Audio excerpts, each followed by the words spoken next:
Welcome everyone. एक बार फिर से आपके लिए लेक्चर लेके आ गया हूँ मैं क्लास 10 मैथमेटिक्स का। तो गाइज आज जो है हम 2.2 से इस चैप्टर को कंटिन्यू करने वाले हैं। और इस चैप्टर में मतलब जो अब से जो चीज़ें स्टार्ट होंगी वो क्वेश्चन काफ़ी इंपॉर्टेंट होने वाले हैं। तो प्लीज़ आप अच्छे से सुने। मैं दोबारा कह देता हूँ, अच्छे से सुनिएगा, क्योंकि आज जो ये हम लेक्चर लेने वाले हैं इसमें हम एक ही तरह के क्वेश्चन करने वाले हैं। ये स्पेशली मैंने इसलिए करा है क्योंकि क्वेश्चन काफ़ी इंपॉर्टेंट है और आपको अच्छे से समझ में आना चाहिए। ठीक है। तो गाइस, एक्सरसाइज कराने से पहले आप ये दो चीज़ें जान लीजिए जो आपके सामने लिखी हुई हैं। मैं आपको एक बार हाईलाइट करके भी दिखा देता हूँ। पहली चीज़ जो लिखी हुई है वो है सम ऑफ ज़ीरोज़, और एक और फॉर्मूला है वो है प्रोडक्ट ऑफ ज़ीरोज़ का फॉर्मूला। ठीक है गाइस। तो गाइस, इनको किस तरीके से निकाला जाता है आपको ये याद करना होगा। दोनों के फॉर्मूले आपको याद होने चाहिए, अदरवाइज आप क्वेश्चन सॉल्व नहीं कर पाएंगे। पहला है minus coefficient of x upon में कोफिशिएंट ऑफ एक्स स्क्वायर। ठीक है। तो आई होप कि आपको कोफिशिएंट पता होगा कि कोफिशिएंट होता क्या है। ठीक है। तो अगर आपको नहीं पता है तो मैं आपको बता दूं, और अगर पता है तो बहुत अच्छी बात है। ठीक है जी। बेसिकली मैं आपको बता देता हूँ। जैसे यहाँ पे कोफिशिएंट ऑफ एक्स लिखा है, तो उनका कहने का मतलब है कि एक्स के साथ जो नंबर होता है उसी को कोफिशिएंट कहा जाता है। ठीक है जी। उसी तरीके से अगर एक्स स्क्वायर बोलता है तो एक्स स्क्वायर के साथ जो नंबर है वो कोफिशिएंट हो जाएगा। ठीक है गाइस। तो आई होप कि आपको समझ में आ गया होगा। इन फॉर्मूले का आप स्क्रीनशॉट ले सकते हैं और पीडीएफ तो मैं भेज ही दूंगा। ठीक है। तो अदरवाइज आप याद भी रख सकते हैं या नोट कॉपी लेके बैठे तो नोट भी कर सकते हैं। ठीक है गाइस। दूसरा फॉर्मूला है प्रोडक्ट ऑफ जीरोस का कांस्टेंट टर्म अपॉन में कोफिशिएंट ऑफ एक्स स्क्वायर। अब बेसिकली इनका यूज़ किस तरीके से होगा मैं आपको बता दूं। पहला फॉर्मूला जो है सम ऑफ जीरोस का है। सम मतलब ऐड होता है, जैसे कि मैंने आपको निशान बना के भी दिखाया हुआ है यहाँ पे। तो बेसिकली इसमें होगा क्या थी, इसमें आपको जो आपके दो ज़ीरोज़ निकल के आएंगे उनको ऐड करना होगा। ठीक है। उसी तरीके से जो आपका प्रोडक्ट का मतलब होता है मल्टीप्लाई, तो आपको मल्टीप्लाई करना होगा। ठीक है गाइस। ओके। तो गाइस, पहला क्वेश्चन देखते हैं। क्वेश्चन क्या है? Find the zeros of the quadratic polynomials and verify. यानी आपको जीरो निकालनी है क्वाड्रेटिक पॉलिनोमियल्स की, और फिर उसे वेरीफाई भी करना है। ज़ीरोज़ तो आपने निकाली होंगी, पहले भी निकाली होंगी, लेकिन वेरीफाई करने का तरीका जो है ये ऊपर वाले जो दो तरीके इनसे वेरीफाई होता है। ये दोनों चीज़ आपको निकालनी होती है। ठीक है गाइस। तो कैसे निकालनी होती है वो आप देखते रहिए, आपको पता लग ही जाएगा। ठीक है गाइस। पहला क्वेश्चन आपके सामने आता है x square minus 2x minus 8। तो गाइज आपको सिंपली इसको क्या करना है, इसको स्प्लिट कर लेना है, जैसे कि हम नाइन्थ में क्या करते थे। यानी इस तरीके से इसको आपको ऐड या सब्ट्रैक्ट करना है कि साइड वाले आंसर्स को मल्टीप्लाई करने से भी बीच वाला आंसर निकल आए। ठीक है गाइज। तो गाइज इसको सेकंड स्टेप में अगर आप देख सकते हैं कि ये जो है जो हमारा क्वेश्चन था उसको हम इस तरीके से लिख सकते हैं, नीचे जो लिखा है। तो गैस अगर आपको स्प्लिट करना आता है तो आपने लिख लिया होगा। अगर आपको स्प्लिट करना नहीं आता है तो प्लीज़ आप मुझसे कांटेक्ट कीजिए, नीचे कमेंट में बताइए या व्हाट्सएप पे कांटेक्ट कीजिए, क्योंकि नाइन्थ क्लास का हिस्सा है, इसलिए मैं अभी ज़्यादा एक्सप्लेन नहीं कर रहा हूँ। ठीक है गाइज। तो अगर आप ऐसा नीचे कर पाते हैं तो उसके बाद देखिए मैं आपको बताता हूँ क्या करना है। आपको पहले दोनों में से एक्स को कॉमन ले लेना है, क्योंकि एक्स ही आप कॉमन ले सकते हैं, बाकी कोई चीज़ कॉमन आ ही नहीं रही। दूसरे में से आप टू कॉमन ले सकते हैं, तो हमने टू कॉमन ले लिया। ठीक है। तो कॉमन ले लेके ये आपके सामने जो है अगली इक्वेशन कुछ इस तरीके से तैयार हो जाएगी। कॉमन लेने के बाद आपको क्या करना है, सिंपली जो बाहर वाले दो नंबर्स है यानी ये दोनों, इनको एक तरफ ऐसे लिख लीजिए, और जो अंदर वाले दो थे उनको एक करके ऐसे लिख लीजिए। समझ रहे हैं? I think. ठीक है गाइज। आपको ऐसा करने के बाद देखिए क्या करना है। जो ये इक्वेशन तैयार हुई है मैं इसमें से एक ही को सॉल्व करके दिखा रहा हूँ। मैं आपको ये वाली सॉल्व करके दिखा रहा हूँ, एक्स प्लस ज़ीरो वाली। तो इस एक्स प्लस वाली ज़ीरो को आप इक्वल्स टू के ज़ीरो लगा दीजिए, इसके आगे इक्वल्स टू में ज़ीरो लगा दीजिए, और फिर इसको एक्स की वैल्यू निकाल लीजिए। तो एक्स प्लस ज़ीरो की अगर वैल्यू निकालने जाएंगे तो आपका आंसर जो है निकल आएगा एक्स की वैल्यू -2। ठीक है गाइस। उसी तरीके से दूसरे की निकालने जाएंगे तो क्या आंसर निकल आएगा, 4। तो ये दो आंसर आपके सामने जो है हाजिर हो जाते हैं। ऐसा करने के बाद फिर आती है आपके इन दोनों फॉर्मूलों को इस्तेमाल करने की, जो मैंने आपको ऊपर दिए थे। ठीक है गाइज। ऐसा करने के बाद आपको क्या करना है, पहले सम ऑफ ज़ीरोस निकालना है, यानी इन दोनों को ऐड करके देखना है। अगर आपको नहीं पता कि ज़ीरोस क्या होते हैं तो मैं बता दूं, जो आपने ये दो चीज़ें निकाली है ना, ये -2 और 4, इन्हीं को ज़ीरोस कहा जाता है। ठीक है गाइज। तो सबसे पहले सम ऑफ जीरोस कहा है, सम का मतलब एडिशन होता है, तो हम इन दोनों को ऐड करेंगे तो आंसर क्या आ जाएगा 2। ठीक है गाइस, ये जो 2 आंसर आया है, ठीक है, इतना समझ में आ जाता है आपको। ध्यान से सुनिएगा, या तो वीडियो को थोड़ा स्लो कर लीजिए, प्ले स्पीड आप साइड से चेंज कर सकते हैं यूट्यूब से, तो आप आराम से समझ लीजिए। अगर आपको समझ में आ रहा है इस स्पीड में तो वेल एंड गुड है, अदरवाइज थोड़े आराम से सुनिए और फिर क्वेश्चन को करिए। इसलिए मैंने आज यही टॉपिक उठाया है सिर्फ, और कोई मैं क्वेश्चन नहीं कराऊंगा। ठीक है गाइस, तो ध्यान से सुनिए, बार बार कह रहा हूँ मैं। ठीक है गाइस, ओके। तो पहला फॉर्मूला जो था वो आपका था minus coefficient of x upon में कोफिशिएंट ऑफ एक्स स्क्वायर। ठीक है जी। तो अब देखिए, जो इस फॉर्मूले का ताल्लुकात है ना, यानी इस फॉर्मूले का जो रिलेशन है, इधर से जो आपको कोई भी नंबर पुट करना है वो इधर से नहीं मिलेगा। अगर आप सोच रहे हैं कि ये सब मैंने निकाला है इधर से नंबर पुट करना है, तो इस बॉक्स में से आपने कुछ भी इस्तेमाल नहीं करना है। जो भी आपको इस्तेमाल करना है, कहाँ से करना है, मैं आपको बता देता हूँ। सारी चीज़ें आपको जो इस फॉर्मूले में पुट करनी है वो इस इक्वेशन से मिलेंगी आपको। ठीक है गाइस, तो इस इक्वेशन को भले मैं नीचे लिख भी देता हूँ अगर मेरे को स्पेस मिल जाता है तो।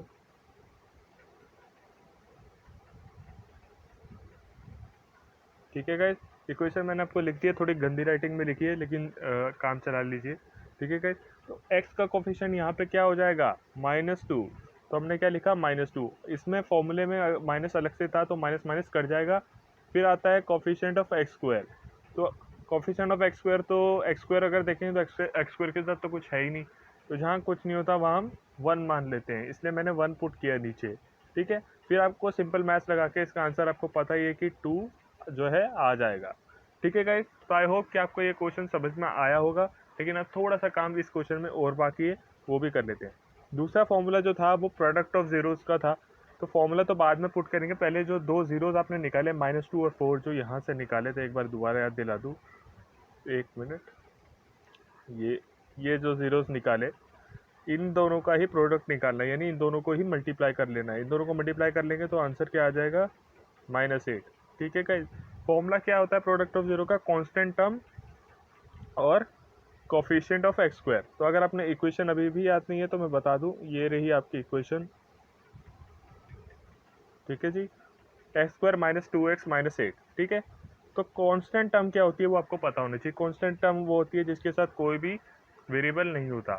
ठीक है, लेकिन आपको साइन का जरूर ध्यान रखना है, तो इसके -8 है तो -8 जरूर से लगाएंगे, फॉर्मूले के अंदर कोई माइनस नहीं था, ध्यान रखिए। नीचे एक्स स्क्वायर है, एक्स स्क्वायर के साथ कुछ नहीं होता तो हम 1 मान लेते हैं, जैसे कि मैंने अभी ऊपर भी बताया था। सिंपली इस क्वेश्चन को सॉल्व करिए, आंसर -8 आ जाता है। यहीं पे क्वेश्चन ये खत्म हो जाता है। तो आई होप कि आपको समझ में आया होगा। अगर आपको नहीं समझ में आया, पीछे जाइए, रिवाइंड मारिए, दोबारा देखिए, शांति से समझने की कोशिश करिए, आराम से समझ में आ जाएगा। ये पूरा क्वेश्चन है, काफ़ी लेंथी क्वेश्चन है, आपको समझ में अच्छे से आना चाहिए, और ये फॉर्मूलेज भी आपको याद करने हैं। ठीक है गाइस, तो चलिए आगे बढ़ते हैं। आगे बढ़ने से पहले 2 होमवर्क है, आप इन क्वेश्चन को नोट कर लीजिए, अदरवाइज पीडीएफ में तो आपको मिलने ही वाले हैं। ये जो 2 क्वेश्चन हैं ये अलग अलग हैं, पहला ये है, दूसरा ये है। तो इन दोनों क्वेश्चन को उतार लीजिए, ये दोनों क्वेश्चन आपको खुद से जो है सॉल्व करने हैं।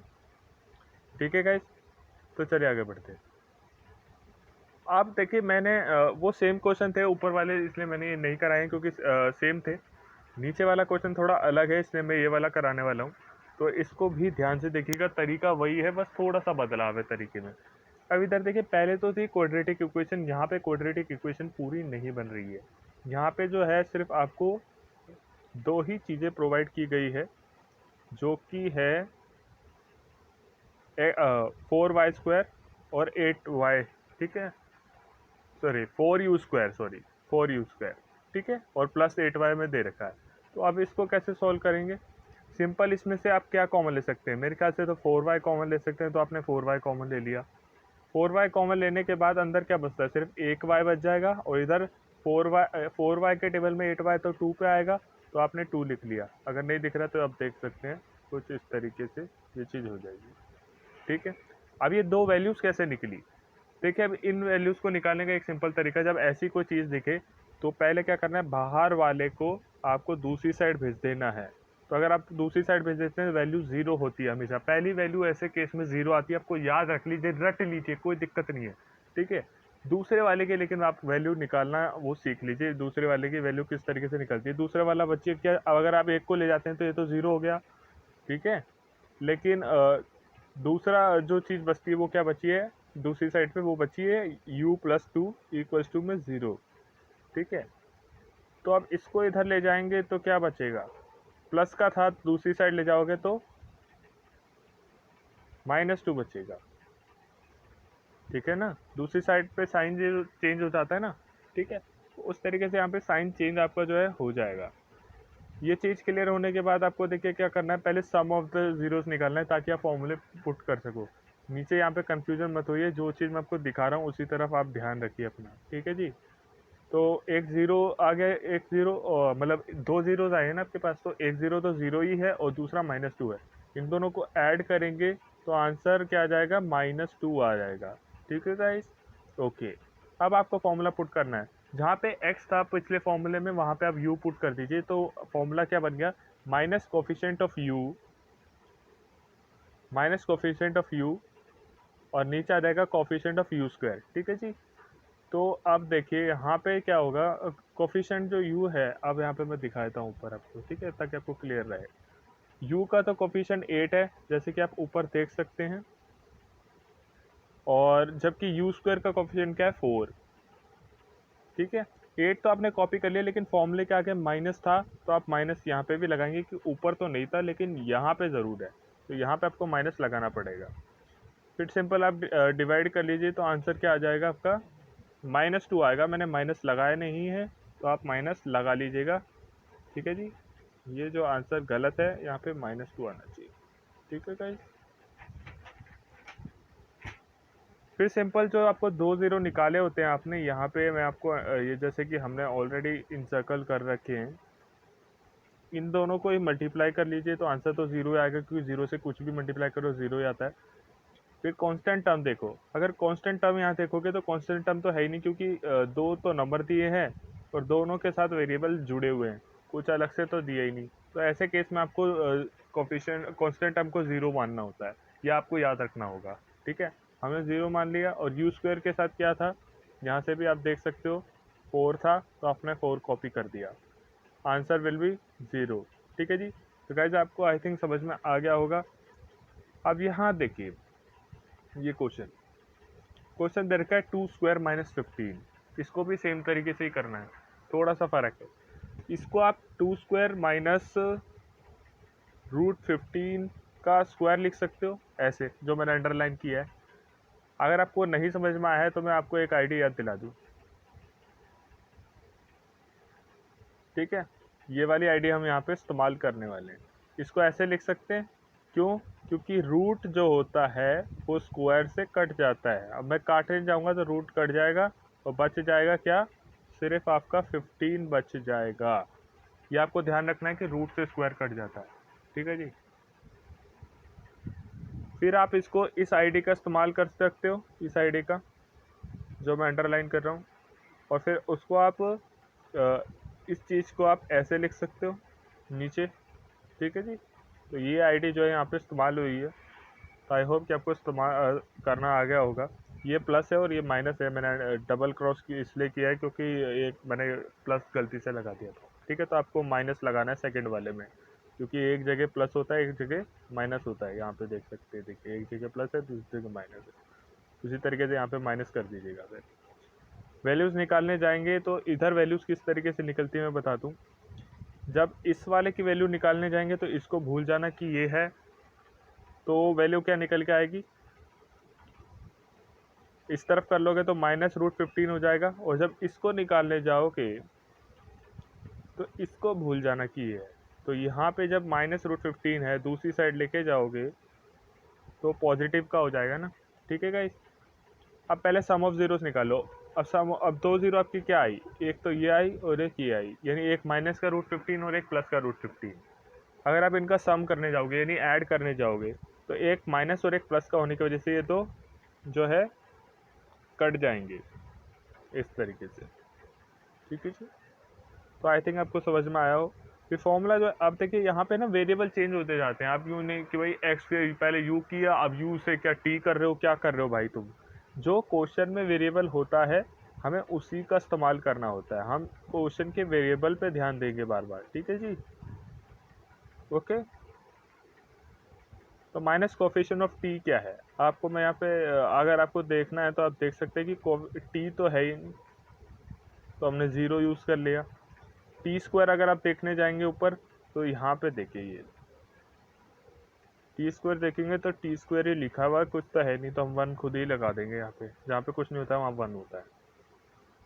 तो आपने वन यूज़ कर लिया, आंसर तो ज़ीरो ही आना था वैसे क्योंकि ऊपर ज़ीरो आ चुका है, ठीक है। तो आंसर यहाँ पर ज़ीरो आ गया। नीचे जाएंगे तो मल्टीप्लाई करने जाएंगे तो आंसर क्या आ जाएगा, रूट से जब रूट और रूट मल्टीप्लाई होते हैं तो वो स्क्वायर बना लेते हैं, इस तरीके का।